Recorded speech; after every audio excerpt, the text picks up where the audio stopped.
Blackpool Pleasure Beach. Here are my top 10 rides at Blackpool Pleasure Beach. Hello there, welcome to one of the most original ideas. Once again, I'm the peak of original. Welcome to another top 10 video. Basically, if you want context for this one, around a week or so ago, me, Ellie, and my family went to Blackpool Pleasure Beach for the first time in God knows how long, but nonetheless, it was such a long time, and it was so good to be back. And it's given me that idea of, you know what, I've never on my channel fully ranked all of the main rides at Blackpool Pleasure Beach. So we're here to do that now. And once again, like my past few videos, I am going to have to mention it. Tidal Day, we have managed to raise over £1,000 for the two charities. That's quadrupled the original goal we set. So honestly, we were lost for words when we first saw that. So thank you so much. And the news gets even better because a week ago, tidal wave completely broke, and yeah, we didn't think it was going to be open, and we were just a bit like, I swear to God if it doesn't, I'll be very annoyed. But 3 days beforehand, it's back open, so we're going ahead with the charity event, and we can't wait. But as said, it means the world that we've been able to raise this much money for the two charities, and yeah, we can't thank you enough. With that being said, let's crack on with the video. Get it? Because Wallace Gromit's at Blackpool. At number 10, I threw out 5 hands. I've lost all IQ. We've got to start mass executions of the stupid. At number 10, we have Infusion.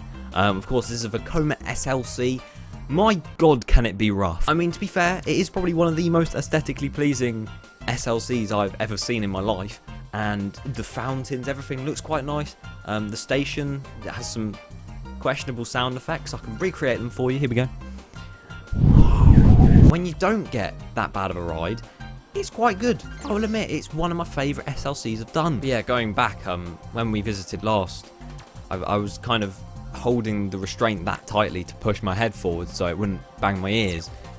I got a headache instead, so it works either way. At number 9, we have Ice Blast. Yeah, this is quite a uncommon one. Of course, this is rides, not roller coasters. We're doing rides instead. But Ice Blast is a lot of fun. I really enjoy shot towers, whether they have airtime or not at the top. This one doesn't really have much airtime at all. Like, you're still kind of just, you know, oh, we're going up, oh, we're back down again. But it's a lot of fun, and I enjoy it for what it is. And of course, take this amazing tip from me. If one of your friends or family is so scared of doing shot towers and they're like, nah, don't want to do that, just say, do you want to go get a Tango Ice Cream? And then you take them through the queue line, because they won't notice that by then. You take them through the queue line, and then you go through you scan your ticket, and they're like, what do you mean? At number 8, we have the Grand National. I will be honest, putting it at number 8 is a very risky thing for me to do because it may give me rib cage damage. It has a really nice layout. I enjoy the layout for what it is, and I like the racing aspect of it. It's not nice when you can compare the ride experience to that of, I don't know, rolling down a cliff edge backwards whilst also being in a tumble drive. But no, don't get me wrong, when you do get a good ride on it, it is quite smooth. Basically, whenever you don't sit on a wheel. Yeah, it's fun when that happens, but the majority of the time, you're not off a wheel, and you're on a wheel. And I get stitches and staples. At number 7, this is probably one of the most controversial rides on this list, due to how high up it is, Steeplechase. Now I know, I've put it over Grand National and Infusion. I've put it over 2 main rides at the park. Well, I prefer Steeplechase, I'm afraid. I really enjoy it. I don't know why, but I just do.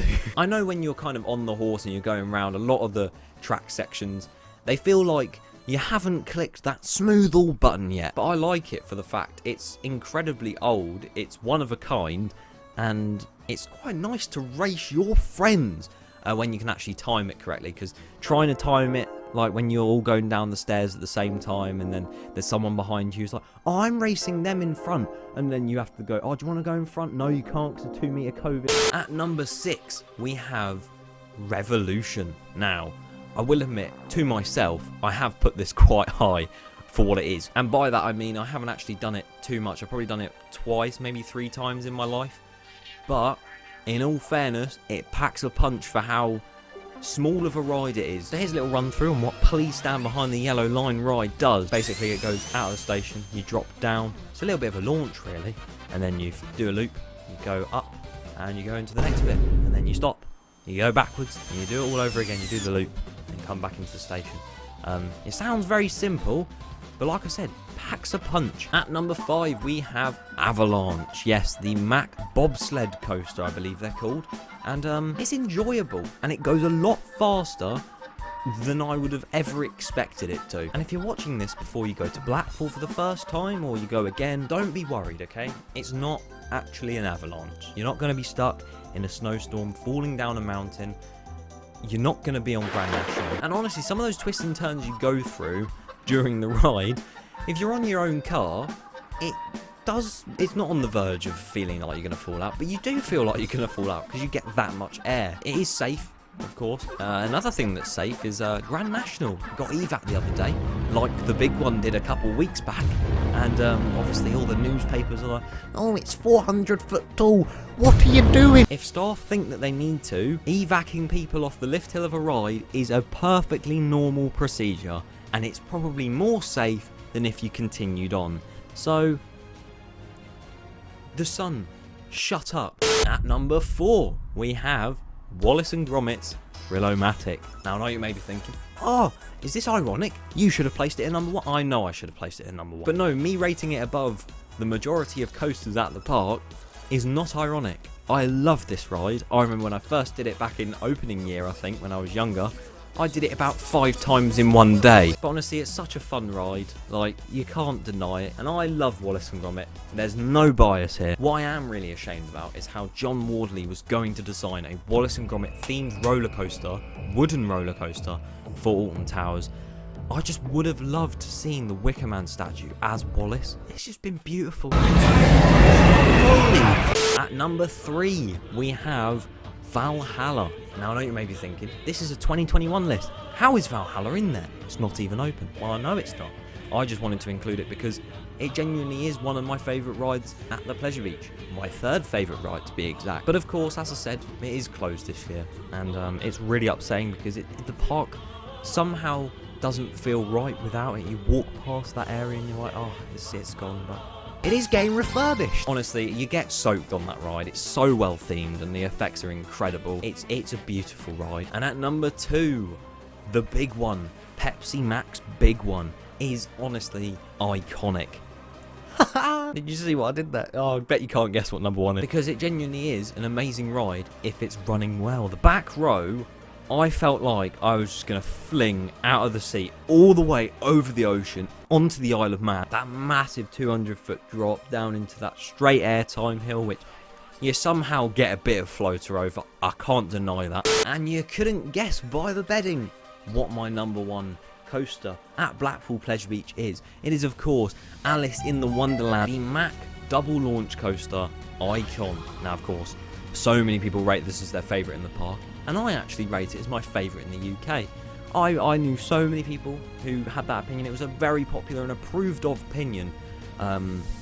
Recently that's gone down quite a bit. And yeah, so this is a controversial opinion too. And this ride, it just, for some reason, it fits in so well, despite it being so modern and surrounded by such old attractions. It interacts with so many different ones. It's smooth, it's filled with airtime, it's got quite a bit of hang time as well, depending on where you sit. It's a great ride, an amazing ride, a beautiful ride. And of course, you can't really say that it's themed or anything, so we're going to have to use the classic phrase of it is stylised. It's very nicely stylised. I love it. I love that ride. It's amazing. And I urge every single one of you, if you have not been to Blackpool Pleasure Beach, or if you have already been, to go and visit again or for the first time. It's a great park. You get on some unique attractions, some that are nowhere else in the world. You know, nowhere else in the world has a drink-themed shot tower. They probably do. And nowhere else in the world has a Wallace and Gromit dark ride. What more could you ask for? But yeah, that is my top 10 rides at Blackpool Pleasure Beach. This is all for fun. Although this is my genuine ranking. I'm not just making this up as a joke, but that is my genuine ranking. What is your guys'? Leave in the comments below if you'd like to. Thank you so much for watching, and I'll see you all next time.